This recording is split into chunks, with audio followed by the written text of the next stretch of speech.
네, 오늘의 일발장전 시작합니다. 국내 최고의 주식 전문가 두 분, 일발장전의 두 기둥 소개해드리겠습니다. 김영민, 김준호, MBN 골드 매니저와 함께합니다. 안녕하십니까? 반갑습니다. 자, 간밤 미국 증시는 일단은 우크라이나 협상도 지지부진해서 기다리고 있고요. 간밤에 나오게 될 실적 발표도 특별한 게 없어서 기다리고 있고, 특히 잭슨홀 미팅은 또 이번 주 목금토니까 기다리고 있고, 고만고만하게 끝났는데 문제는 국내 증시에서 발생했습니다. 바로 이 이슈부터 바로 치고 가야 될 것 같은데요. 원전입니다. 영민 매니저, 이게 3, 4월에 한번 보도는 있었더라고요. 우리가 그 체코 수출할 때 하도 웨스팅하우스가 딴지를 걸게 되니까 우리가 좀 많은 것을 내줬다 이런 내용이 있었는데 그 실체가 공개가 됐습니다, 여러분. 두 가지인데요. 앞으로 우리가 대형 원전을 해외에 수출할 때 원전 한 기당 1조를 웨스팅하우스에 줘야 되고 SMR을 앞으로 수출할 때도 기술 검증이라는 거를 받아야 된다. 이거를 시장은 굉장히 악재로 어제 애프터마켓 무너졌습니다. 영민 매니저 어떻게 바라볼까요? 만약에 이게 사실이라면 사실은 악재는 맞아요. 근데 이제 우리가 당초 이제 지난 3월 달부터 약간 이제 그 당시에 수주를 하고 나서 오히려 이제 원전 관련된 종목들이 급격하게 세론이 나왔었잖아요. 뭔가 있었죠. 그때도 이제 저가 수주에 대한 얘기들이 있었어요. 이제 실제로 뭐 26조 원 정도 규모로 이제 수주는 했는데 이게 돈이 얼마나 되겠느냐 이제 이런 부분들에 대한 이제 문제 제기였거든요.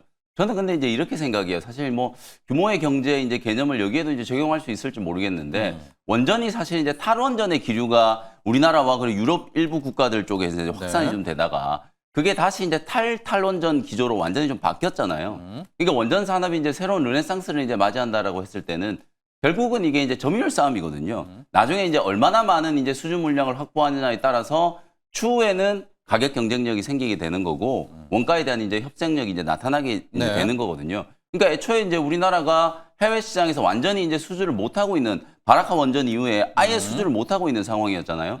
그런데 이제 체코 이제 대규모 원전 수주를 하기 위해서 사실상 이제 웨스팅하우스와 모종의 이제 합의를 한 거죠. 계속 재판을 거니까 끊임없이 이제 그러니까 역사적으로 봤을 때도 우리나라에 이제 1호 원전을 만들 때 웨스팅하우스가 이제 설계나 이제 제조를 다 참여해가지고 원전을 만들어 줬기 때문에 우리나라가 이제 그 기술을 탈취했다. 이렇게 이제 트집을 잡고 있는 거거든요. 사실 그게 맞다 안 맞다를 떠나서 이게 법정 문제로 이제 비화됐을 경우에는 이 문제 때문에 글로벌 모든 시장에서 사실상 이제 수주의 가능성이 차단되는 거나 마찬가지예요. 왜냐하면 미국 기업하고 이 특허 관련된 문제로 이제 법정 싸움을 하고 있는데 누가 우리나라의 원전을 맡기겠습니까? 그렇죠? 공기가 이제 늘어나는 건 뻔하고 나중에 이제 특허 문제 때문에 공사 시작을 했는데 이제 그게 문제가 생겨버리면은 엄청난 이제 재정적인 피해가 생길 수밖에 없기 때문에 사실 이제 그런 측면에서 봤을 때는 좀 현실적인 선택을 했다. 다만 이런 이제 여러 가지 독소 조항들에 대한 거는 어제 뭐 단독 보도로 이제 보도가 된 거기 때문에 실제로 이제 확인된 건 아니에요.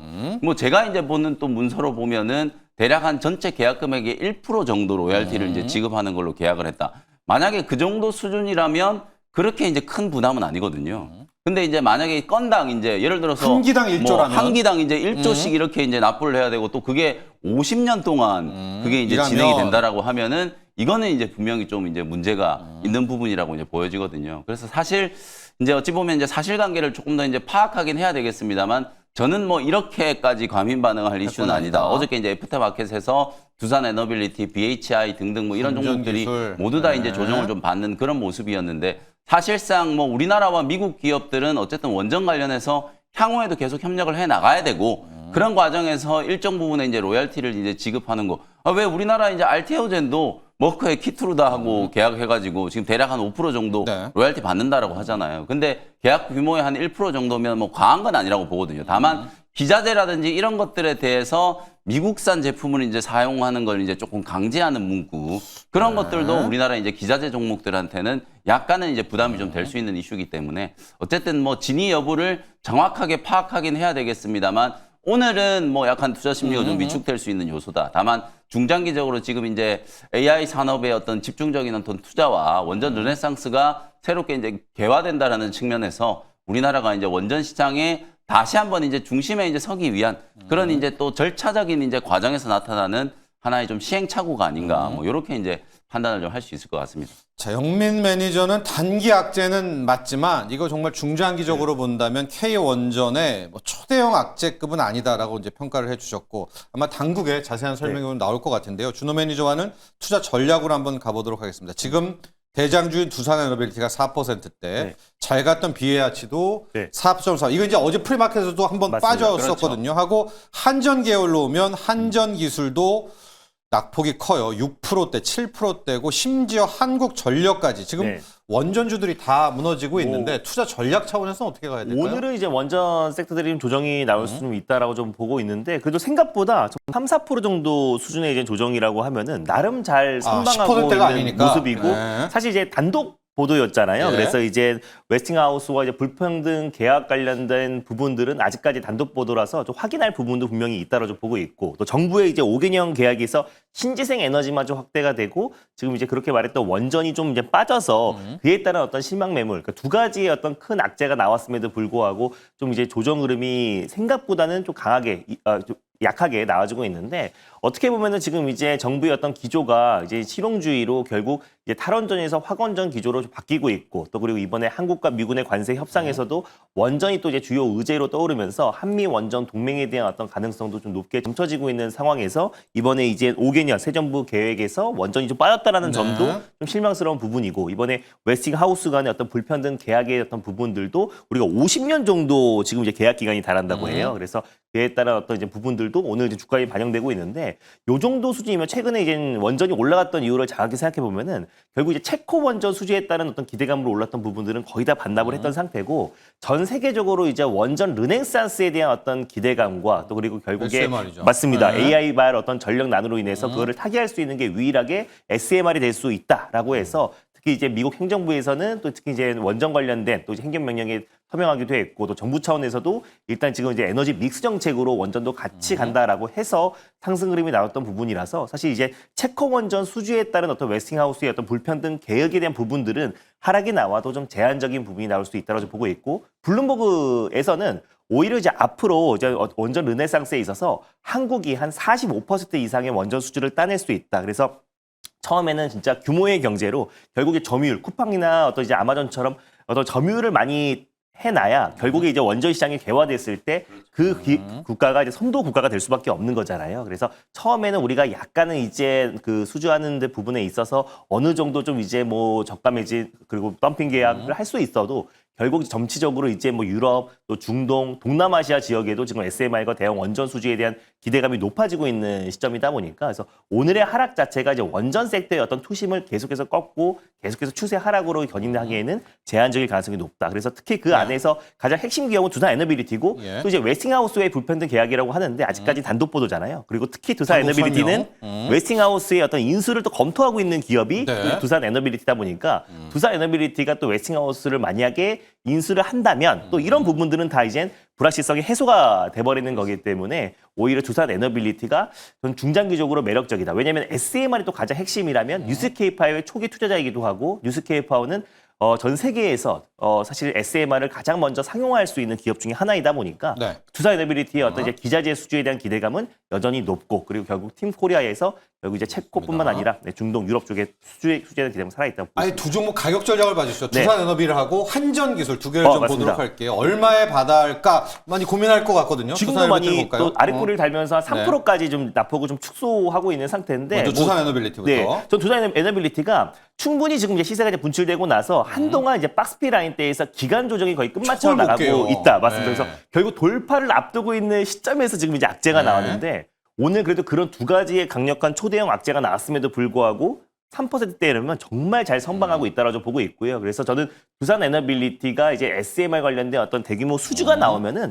그냥 무난하게 이 박스권 라인대를 돌파할 가능성이 좀 높다라고 보고 있습니다. 그래서 오늘의 어떤 이제 그 악재를 잘 소화한다면은 결국 저는 빠른 시일 내에 이 박스권 라인대를 돌파할 가능성이 높고 특히 환경부 장관도 탈원전에서 확원전 기조로 또 그리고 산업부 장관도 사실 두산 에너빌리티 사장 출신이잖아요. 그래서 결국 이제 SMR과 이제 원전 기조는 결국 한미 원전 동맹 그리고 특히 이번에 25일 날 이제 한미 정상 회담을 앞둔 시점이다 보니까 이런 부분들도 다시 한번 부각될 가능성이 높다고 보고 있습니다. 그래서 전 지금도 사실 이제 3-4% 정도 이제 하락 출발을 하는데 오히려 종가까지 좀 확인을 하고 나서 바로 이제 장 시작과 동시에 매수하기보다는 오히려 종가까지 3, 4%대 그리고 어느 정도 이제 가격을 지켜주는 걸 확인하고 종가 베팅도 전 충분히 가능하지 않나라고 좀 보고 있고요. 한전 기술이 네. 낙폭이 커요. 맞습니다. 네. 한전 기술 같은 경우는 지금 이제 사우디에서도 지금 SMR 프로젝트에 참여한 국내 네. 유일한 기업이 한전 기술이라고 보시면 될 것 같고 아무래도 지금 한전 기술 그리고 한전 KPS가 또 이제 팀코리아에서 또 체코 수주의 가장 직접적인 또 수혜 기업이고 가장 먼저 돈을 벌 것이라는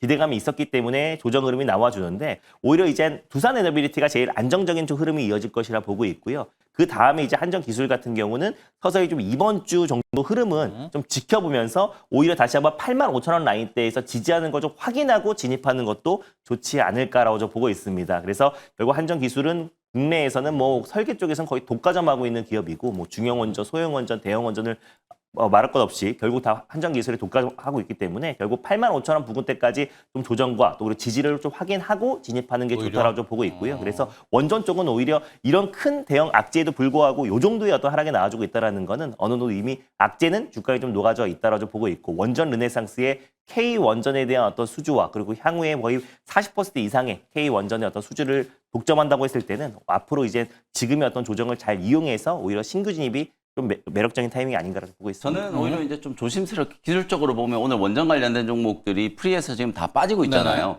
그래서 본장에서는 전부 오히려 낙폭을 조금 만회하고 양봉으로 이제 좀 끝나지 않을까라는 생각이 좀 드는 게 아까 네. 제가 점유율을 확대하는 차원에서 초반에는 뭐 저가 수준이 뭐니 이런 조금 희생을 감수해야 된다라는 거 말씀드렸고 그다음에 이제 준호 매니저 강조해 주셨던 것처럼 실제로 이건 가능성의 영역이긴 하지만 두산 에너빌리티가 만약에 웨스팅하우스를 인수하게 되거나 혹은 지분 투자 정도라도 하게 된다면 이거는 위험을 내재화시키는 거나 마찬가지이기 때문에 지금 뭐 호들갑 떨고 있는 이런 이슈들이 다 이제 녹아드는 이제 그런 재료라고 보시면 되고 마지막으로 제가 어제도 잠깐 말씀드렸다시피 21일 날 빌 게이츠가 이제 방한을 할 거거든요. 그때 제가 볼 때는 한국형 SMR과 관련된 계약에 대한 부분들이 분명히 좀 대두가 될 가능성이 높다라고 보거든요. 그래서 SMR이 이제 강조되는 이유는 우리가 이제 AI 산업 사이클 2028년이 되면 어마어마하게 지금 AI 산업이 이제 팽창할 걸로 예상을 하는 어제 제가 뉴스 보도를 보니까 인터넷이 처음 도입되고 나서 3년 차 때 인터넷을 사용했던 비율이 10%가 채 안 됐었대요.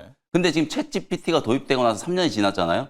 챗 GPT를 사용하는 비율이 무려 65%가 넘었다라고 하거든요. 엄청나게 지금 빠른 속도로 AI가 확산되고 있기 때문에 2028년이 되면 굉장히 성숙한 시기잖아요. 근데 2028년 때 원전을 돌려야 되는데 지금 대규모 원전을 지어가지고는 절대 공기를 맞출 수가 없잖아요. 유일한 대안이 이제 SMR일 수밖에 없고 전 세계에서 유일하게 SMR과 관련된 공급망을 내재화시키고 있는 국가가 우리나라이기 때문에 사실 미국과 우리나라 입장에서 SMR 협력을 한다라고 하면 우리나라 기업들이 이제 빠질 수 없거든요. 한전기술, 두산에너빌리티. 그런 측면에서 보면 뭐 어제 나온 악재는 사실은 뭐 단기적인 노이즈가 될 가능성이 높지 않을까. 그래서 오늘 만약에 뭐 급락을 한다라고 하면 장중에 충분히 좀 매수 대응할 수 있는 여지가 좀 있다. 이렇게 이제 분석을 좀 해드리겠습니다. 오히려 SMR 수출 관련해서 웨스팅하우스 기술 검증 받는 것도 긍정적으로 해석이 된다. 뭐 협력 차원으로도 바꿀 수 있다. 또 이렇게 두 분의 전문가 모두 해석을 해 주셨습니다. 프리마켓 특징주를 봐야 되는데 이게 어제의 특징주이기도 하고요. 용면 매니저. 사파 플랫폼에 우리 에이프릴 바이오가 어제 오늘 왜 이렇게 힘을 내는 겁니까? 오늘도 지금 프리에서 8%대 혼자 달려오고 있네요. 이게 이제 초대박 뉴스가 나왔어요. 이게 어제 이제 애프터마켓에서 갑자기 에이프릴 바이오가 18% 급등을 하니까 이게 무슨 공시가 나온 것도 아니고 뉴스가 나온 것도 아니고 도대체 이게 왜 급등하느냐. 이렇게 이제 궁금해 하신 분들이 많았을 텐데 실제로 이제 에이프릴 바이오는 지금 현재 시가총액이 정말 얼마 안 되는 다른 이제 제약 바이오테크 기업들과 비교해 보면 시총이 아직 5천억도 안 되는 이제 중소형주인데 실제로 이미 기술 이전 잔고가 1조가 넘어요. 덴마크의 룬드백 그리고 미국의 에보뮴 쪽으로 자가면역 질환 치료제 APB-A1, APB-R3 요 두 가지를 이미 기술 이전해가지고 1조 1천억 원 이상의 이제 기술 이전 잔고를 가지고 있는 기업이거든요. 그 중에 하나 이제 덴마크 룬드백 쪽에서 어저께 실적 발표를 하고 컨콜과 IR을 진행을 했는데 그 IR을 한 내용이 이제 대박이에요. 실제로 에이프릴 바이오가 룬드백에 이제 기술 이전을 한 APB-A1이라고 하는 이 후보 물질이 내년이 되면 자가면역 질환과 관련된 임상 이상의 적응증이 무려 5개까지 확대된다. 실제로 룬드백이 가장 중점적으로 지금 파이프라인 육성하고 있는 것 중에 하나가 에이프릴 바이오가 룬드백 쪽으로 이제 기술 이전한 APB-A1이라는 걸 어제 이제 공식적으로 이제 밝히는 바람에 사실상 그게 이제 이슈가 좀 되면서 주가가 급등했다라고 보시면 되거든요. 이게 어떤 의미를 가지냐면 요즘에 여러분들 그 트라이라는 드라마 윤계상 배우가 나와가지고 예. 그 럭비 선수들 막 그 네네네. 얘기하는 거 있잖아요. 거기에 이제 윤계상 배우가 어떤 질환을 하나 앓고 있는데 네. 그게 바로 중증 근무력증이에요. 우리가 MG라고 하는 거. 네. 그 중증 근무력증이 자가면역 질환의 대표적인 이제 질환이라고 보시면 되거든요. 그리고 여러분들 아시는 것처럼 그 류마티스 관절염도 네. 많은 분들이 이게 퇴행성 질환이라고 생각을 하시는데 류마티스 관절염도 사실은 자가면역 질환이에요. 실제로 이런 이제 자가면역 질환들이 엄청나게 많은 이제 환자들을 이제 보유를 하고 있고 시장 규모가 매우 크기 때문에 네. 이게 이제 적응증이 확장되는 게 어찌 보면 파이프라인의 이제 가치가 높아지는 가장 명확한 시그널이라고 보시면 되거든요. 어제 근데 이제 기술 이전을 했던 이제 룬드백 쪽에서 룬드백이요. APB-A1에 대한 이제 가치 그리고 내년에 임상 1상이 아니라 임상 2상 단계에서 적응증을 무려 5개까지 이제 파이프라인을 확장한다라고 이제 얘기를 하니까 그 부분이 호재가 되면서 이제 주가가 급등을 했다라고 보시면 예. 되거든요. 그러면 에이프릴 바이오가 가지고 있는 이 사파 플랫폼의 가치 그리고 이제 후보 물질들이 임상 단계와 적응증 확장되면 당연히 지금 마일스톤 유입에 대한 이제 기대감도 생길 수 있겠죠. 그런 부분들이 이제 반영이 되면서 어제 애프터 마켓에서 이제 주가가 급등을 했다. 특히 차트 기술적인 위치를 예, 보더라도 예. 고점을 지금 막 뚫어내고 있는 단계잖아요. 이렇게 이제 거래가 한번 대량으로 터져서 이제 고점 매물을 뚫어버리면 신고가 랠리. 사실상 이제 코로나 팬데믹 때 주가가 이제 급등했던 당시에 2024년에 26,000원 정도까지 주가가 급등을 했었기 때문에 네. 저는 직전 고점까지는 충분히 한번 터치가 되잖아요. 어제 실제로 뭐 애프터마켓에서 거의 뭐 26,000원 근처까지 한번 시세가 좀 나왔었기 때문에 요 자리 돌파에 대한 이제 기대감을 한번 가져보셔도 좀 충분할 것 같다. 이렇게 말씀을 좀 드리겠습니다. 자, 에이프릴 바이오 룬드백 호재가 있습니다. 이 사파 플랫폼이라는 게 우리가 약 효과가 자꾸만 떨어지잖아요. 그렇죠. 그러니까 그거를 반감기를 계속해서 늘리는 요 기술인데 영면에도 얘기했지만 이제 이게 적응증이 이것도 되고 네, 예, B도 맞습니다. 되고 C도 되고 E도 되고 많아지면은 이건 정말 대박 아니겠습니까? 그렇죠. 그것을 어필을 했다. 지금 더 상승폭도 키워가고 있다는 점. 에이프릴 바이오 이 시각 특징주로 봤고요. 조선주에서 하나를 봐야 될 것 같은데요. 네. 준호 매니저.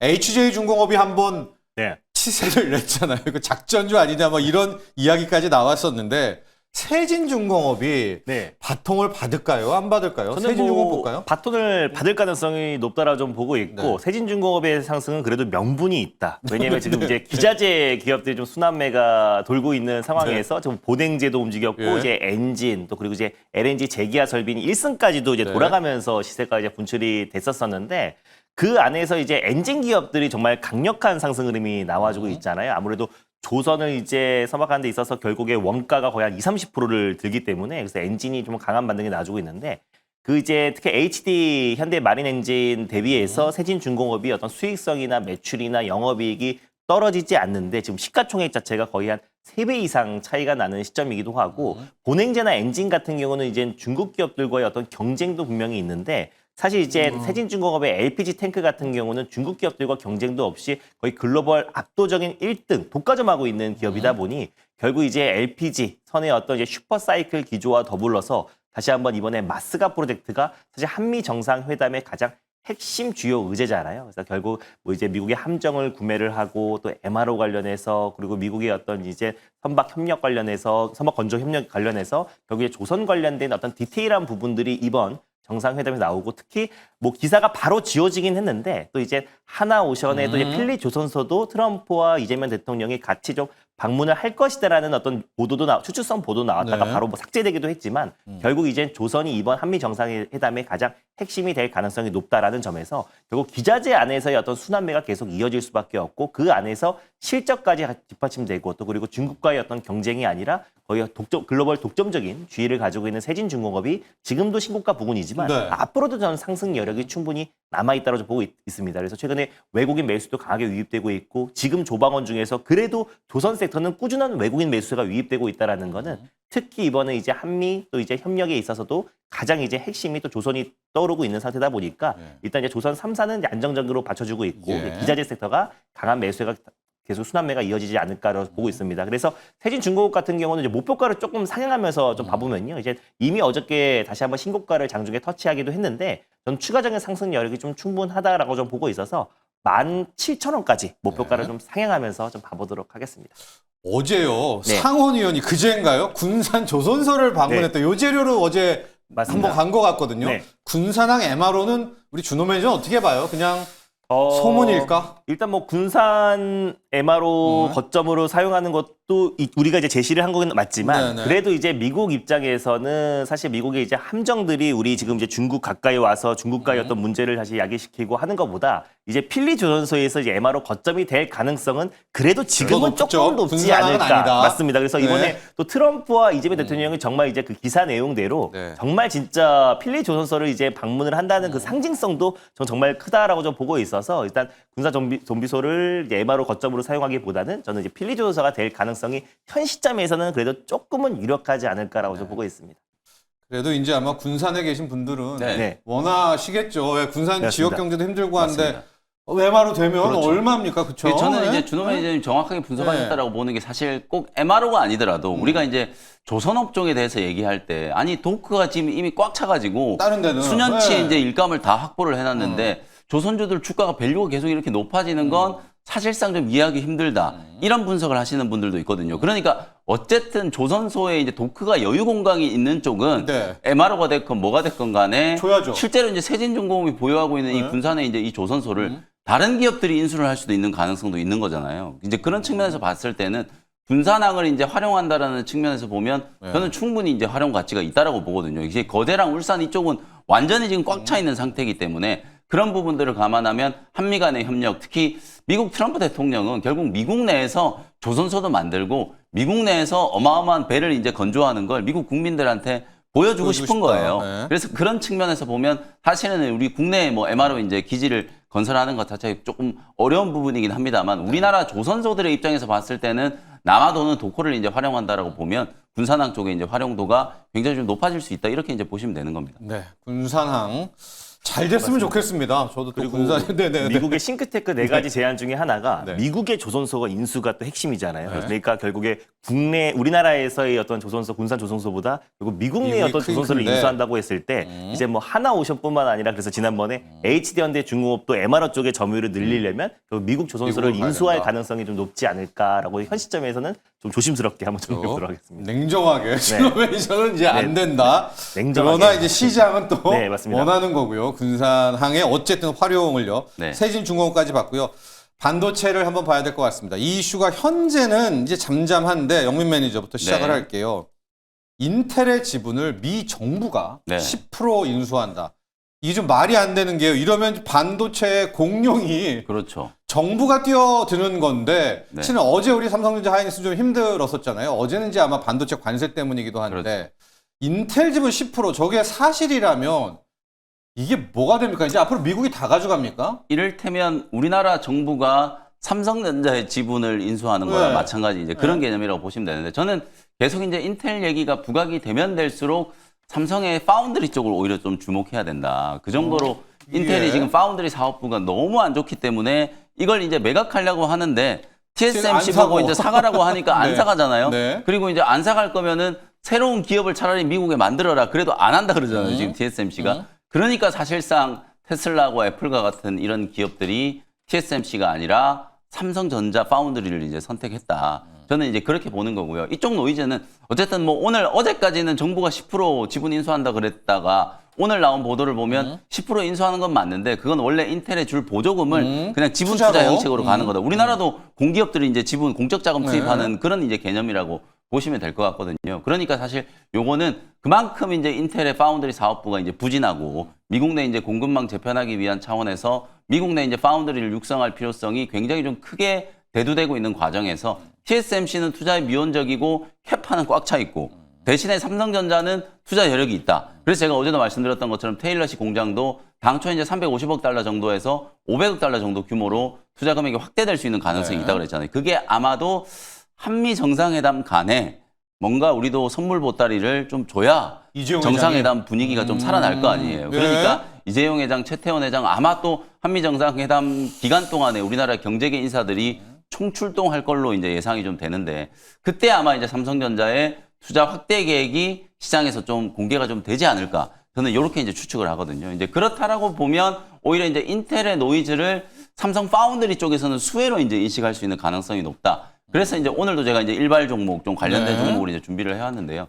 그런 측면에서 삼성의 이제 파운드리가 추가적인 이제 고객사 확보라든지 파운드리에 대한 이제 투자 확대 기대감을 반영을 좀 시킬 수 있다. 이렇게 이제 이해를 하시면 되겠습니다. 네, 지금 이제 인텔에 대한 이야기가 많이 나오고 있지만 실은 저 수면 밑에는 다음 주인가 다다음 주에 이제 엔비디아의 실적 발표 맞습니다. 끝판왕이잖아요. 네. 이게 결국 미 증시고 뭐 세계 주식시장의 변곡점이다.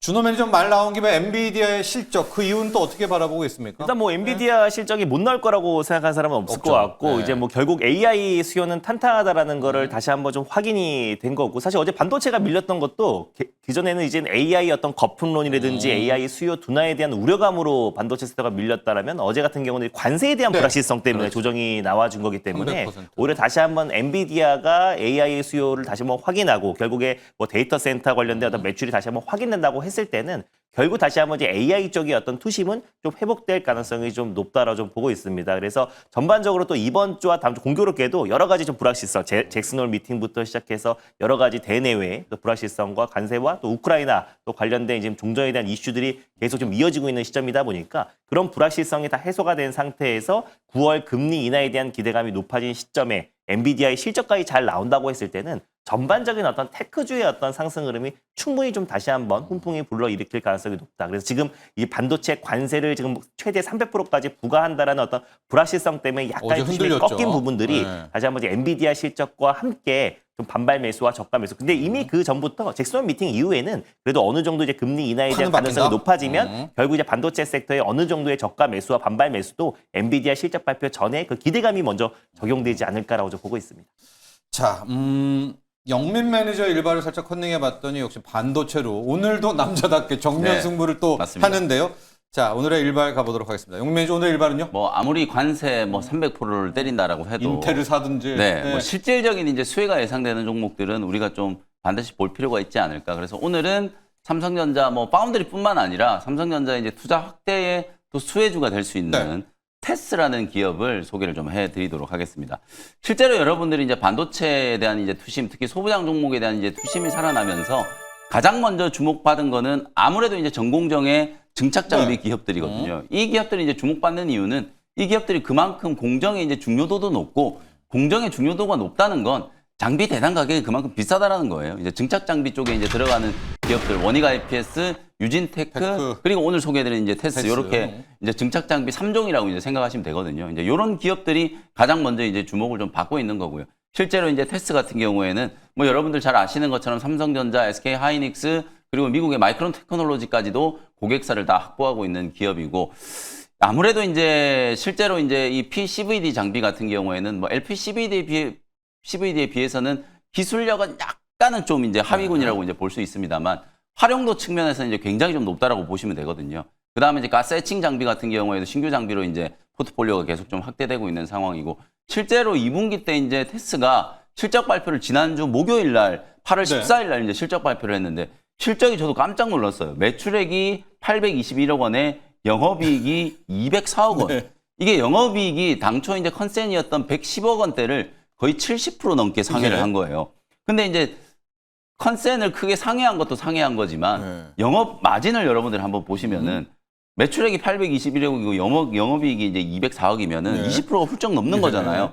그만큼 이제 그동안에 장비 기업들이 안 좋았다라고 했는데 왜 이렇게 이제 수익성이 이제 개선됐는지를 이제 꼼꼼히 좀 따져보면 특히 이제 해외 고객사라고 하면 뭐 결국 마이크론 얘기를 하는 그렇죠. 거거든요. CVD 장비 매출이 큰 폭으로 좀 늘어났고, 그 다음에 특히 이제 삼성전자가 낸드 쪽 이제 전환율이 굉장히 좀 높아지기 시작하면서 테스에 이제 장비를 많이 이제 도입을 하는 바람에 고마진의 이제 장비들의 매출이 본격적으로 이제 늘어나기 시작하면서 사실상 이제 주가가 굉장히 좀 이제 상승폭을 이제 키우기 시작했고, 실제로 이제 실적에도 반영이 좀 됐다라고 보시면 되거든요.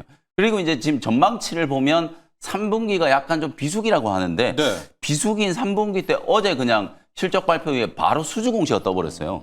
SK 하이닉스 쪽으로 어저께 신규 수주 공시 한 208억 원 정도 규모로 수주 공시가 나왔거든요. 근데 이게 중요한 게 계약의 종료일이 11월 7일이에요. 어제부터 이제 11월 7일이면 우리가 보통 3분기가 1, 2, 3, 4, 5, 6, 7, 8, 9월이잖아요. 그러면 이제 어제 이제 수주해가지고 208억 원 정도 이제 수주를 했으니까 11월 달에 이제 끝난다라고 하면 거의 3분의 2 정도가 그대로 그냥 온기로 3분기 실적으로까지 이제 반영이 되는 거잖아요. 그럼 이제 기존에 이제 수주 받아놨던 것과 신규 수주까지를 이제 감안을 한다라고 하면 저는 3분기도 좀 보수적으로 잡아도 굉장히 좀 좋은 실적이 좀 나올 가능성이 높다. 특히 삼성전자 쪽 수주는 아직 시작도 안 됐잖아요. 핵심은 이제 삼성전자라고 볼 수 있는데 P4 공장에 대한 이제 투자가 지금 재개가 본격적으로 좀 되고 있고 화성이나 평택 이쪽 라인에 이제 들어가는 테스의 장비 수주가 굉장히 좀 많을 것으로 지금 기대가 되고 있는 상황이거든요. 근데 지금 테스 시가총액이 5천억 정도밖에 안 돼요. 올해 연간 기준으로 실적을 이제 추정을 해보면 영업이익단만 봤을 때는 거의 700억이 이제 훌쩍 넘어갈 걸로 예상이 좀 되는데 시총이 지금 어제 종가 기준으로 5,500억 정도밖에 안 되니까 원익 IPS나 유진테크 같은 이런 기업들의 밸류를 그대로 옮겨놓고 보면 거의 한 40~50% 이상 올라도 여전히 좀 저평가다. 그 정도로 전공정의 이제 증착장비 기업 중에 이익 모멘텀이 굉장히 좀 강하게 부각이 좀 되고 있는 단계인데도 불구하고 주가 자체는 여전히 좀 저평가되어 있는 기업이다. 아니 PR이 10배 될까 말까네요. 네, 10배. 그러니까 올해 예상 실적 대비하면 10배가 안 되는 거예요. 되겠죠, 이제. 지금 8배밖에 안 되는 거예요. 그리고 제가 이제 사진 자료 지금 준비하고 이걸 보시면은 PBR 밴드가 2025년 이후로 지금 급격하게 지금 성장을 하고 있잖아요. 그 밸류가 이제 북밸류가 계속 이렇게 높아지고 있는데 보시는 것처럼 주가는 거꾸로 가고 있어요. 보통 우리가 이제 이 PBR 밴드가 우상향하면 주가도 이제 같이 따라서 올라가야 되는데 그게 이제 2015년부터 2017년, 18년까지 사이클을 보시면 되거든요. 2015년부터 2018년까지 사이클을 보면 북밸류가 이제 올라가는 것과 동시에 같이 주가도 이제 급격하게 상승을 하잖아요.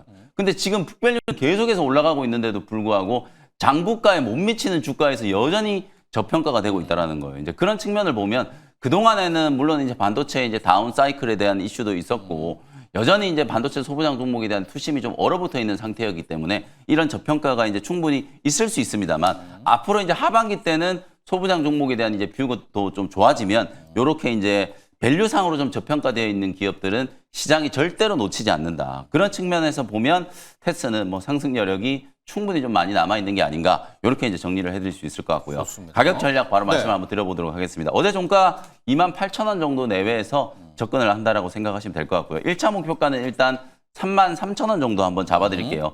제가 거듭 말씀드리지만 그냥 밸류로 따져봤을 때는 주가가 뭐 거의 지금 4~5만 원 정도 가도 이상할 게 전혀 없다. 이렇게 말씀드리고 손절가는 23,000원 정도 가격 전략 참고하시면 되겠습니다. 자, 오늘 영민 매니저 일발 종목 테스입니다. 반도체 웨이퍼에 이제 막을 씌운다고 하죠. 네. 그 증착 장비를 맞습니다. 만드는 또 그런 3대 회사 중에 하나인데 이야기를 해주시면 이제 PR이 현재가 10배고 포워드 피로 가면 이제 10배도 안 될 겁니다. 네. 8배. 한 7배, 8배 그 정도. PBR도 2배가 안 되는.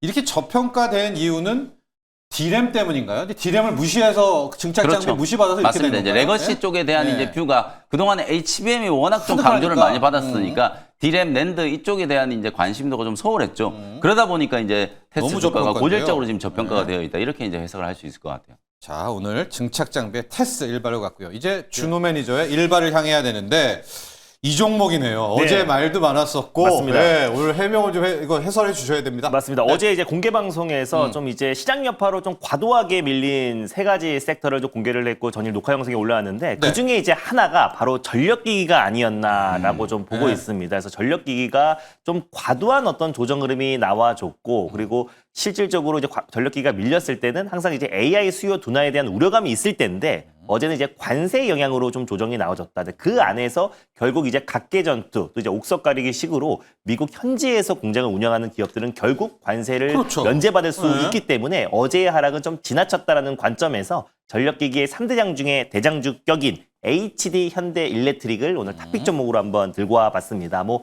당연히 뭐 변압기 차단기를 또 전력 설비를 생산하는 기업이라 보시면 될 것 같고요.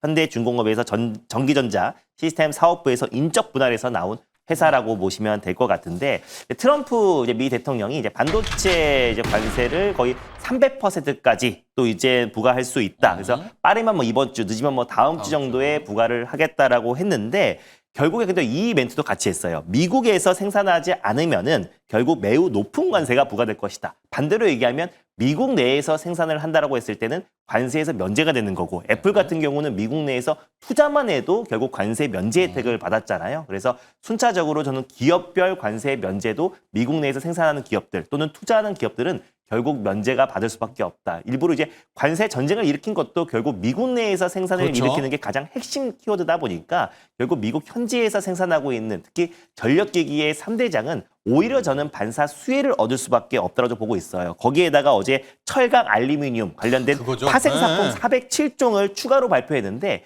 거기에 또 변압기가 포함이 됐잖아요. 근데 이제 변압기에 포함돼도 국내에서 생산하는 기업들은 피해를 받을 수 있어도 미국 현지에서 생산하고 있는 기업들은 좀 피해가 제한적이거나 또 지금 결국에는 관세 면제 혜택을 받을 수 있다고 보고 있어요. 근데 이제 HD 현대 일렉트릭 같은 경우도 마찬가지로 현대파워 트랜스포머 USA라고 엘리베마 몽고베리에 지금 공장을 보유하고 있고 2019년부터 꾸준하게 지금 증설을 하고 있는 기업입니다. 그래서 그렇죠. 미국 현지에서 초고압 변압기를 생산을 직접 하고 있는 기업이고 미국 현지의 전력회사에 공급하고 있는 기업이다 보니까 결국에는 저는 면제 혜택을 받을 수 있다고 보고 있어요. 그러면 어제 밀렸던 하락은 너무 과도한 조정이었다라고 좀 보고 있고 결국 미국의 어떤 전력 인프라 대규모 투자와 지금 뭐 애플도 6천억 달러를 투자한다고 하고 있고 빅테크 기업들이 연달아서 지금 줄줄이 지금 대규모 투자 발표가 이어지고 있는 상황이다 보니까 결국 AI의 어떤 수요는 견고하다라는 것을 계속해서 확인되고 있다고 보시면 될 것 같습니다. 그리고 그중에서 HD 일렉트릭 같은 경우는 또 이제 2분기 실적에 대한 어떤 기대치가 조금은 낮았습니다. 그래서 그때 약간의 조정 흐름이 낮았던 것도 있었는데 영업이익과 매출이 전체적으로 지금 시장 컨센에 조금 하했던 부분들이 좀 아쉬웠지만 영업이익률 자체가 좀 크게 급증을 했어요. 그래서 분기 사상 최대 영업이익률이 나왔는데 영업이익률은 매출에서 이제 원가와 판관비를 뺀 실제로 남은 이익률을 하는 게 네. 영업이익률이다라고 보시면 될 것 같습니다. 근데 실질적으로 왜냐면 이제 시장 컨센을 왜 하회했냐면은 약간의 지금 이제 미국의 상호관세 부과로 인해서 200억 정도의 비용 지출도 있었고 그리고 미국 법인의 어떤 계약 물량은 계속 증가하고 있는데 재고 자산이 증가했어요. 그 이유가 고객에 인도되어 매출로 잡히기까지 약간의 미시력 손익으로 잡히기 때문에 이 부분이 매출과 이익 반영이 좀 더디게 됐다. 한마디로 결국 이제 이익이 잡히는 데까지 인도 시차가 있었다. 그러니까 결국 이 시차가 3분기에는 반영될 수밖에 없기 때문에 기저 효과로도 3분기, 4분기의 어떤 매출 성장은 가파르게 진행될 수밖에 없다고 좀 보고 있고요. 예치금 다시 돌아온다는 거죠. 맞습니다. 예. 그래서 매출액도 올해 한 3조 8,900원으로 이미 지금 이제 시장의 어떤 예상치를 돌파를 했고 또 그리고 그 이익보다 훨씬 초과 달성할 가능성도 굉장히 높기 때문에 지금 결국에 전력기기 그리고 변압기 쇼티지에 대한 우려감도 굉장히 높아지고 있는 시점에서 미국 현지에서 변압기를 생산해서 미국 현지의 빅테크 기업들에 공급하고 있는 HD 일렉트릭과 지금 LS 일렉트릭, 효성중공업 같은 기업들은 지금 벌써 3년에서 최대 5년치의 일감을 이미 확보해낸 상태고 지금 이제 밀려드는 어떤 이제 수요에도 지금 대응하기 위해서 계속해서 증설을 하고 있는 상황이다 보니까 3분기, 4분기는 기저효과만 본다고 하더라도 매출 성장이 가파르게 진행될 수 있다. 그러면 오늘의 조정을 이용해서 오히려 조정 시 매수의 관점으로 접근한다고 했을 때는 시장이 조금 정상화된다고 했을 때 가장 빠른 속도로 회복할 가능성이 좀 높다라는 관점에서 HD 일렉트릭을 탑픽종목으로 가져봤습니다. 자, 오늘 준호 매니저의 일발장전은 뭐 변압기의 대장주, 전력 네. 인프라의 대장주 HD 현대 일렉트릭이었습니다. 어제는 뭐 그야말로 양쪽에서 모두 터졌죠. 반도체 300% 맞으면은 네. AI 데이터 센터 투자 안 해. 맞습니다. 두 번째는 그 파생관세, 철강 알루미늄의 파생관세에 변압기가 들어가면서 맞습니다. 네. 함께 또 맞았지만 이 HD 현대 일렉트릭 또 효성중공업 같은 데는 네. 미국에, 현지화했어요. 미국에 공장이 많이 있는데 맞아요. 어제는 그냥 무차별적으로 폭격을 맞았습니다. 그래서 오늘 또 HD 현대 일렉트릭으로 갔는데 가격 전략이 중요할 것 네, 같아요. 일단 뭐 오늘. 가격 전략은 네. 일단 전일 종가 딱 46만 원을 일단 매수가로 좀 잡고 좀 대응해 필요가 있지 않을까라고 좀 보고 있고 예. 일단 목표가는 일단 저는 이 직전 고점을 좀 돌파하면서 저는 전력기기의 슈퍼 사이클 기조는 당분간 이어질 수밖에 없다고 좀 보고 있어서 조선과 마찬가지로 다시 한번 신고가 행진이 나와줄 가능성이 높아서 목표가는 55만 2천 원을 일단 목표가로 그리고 손절 라인 때는 39만 1천 원 말씀드려보도록 하겠습니다. 네, 자 오늘의 일발장전 김준호 매니저의 일발은 HD 현대 일렉트릭 정면 승부고요. 네. 앞서 영민 매니저도 정면 승부입니다. 네. 증착 장비의 대명사 테스로 오늘의 일발 공격하겠습니다. 자 여기까지 하죠. 오늘 감사합니다. 고맙습니다. 고맙습니다.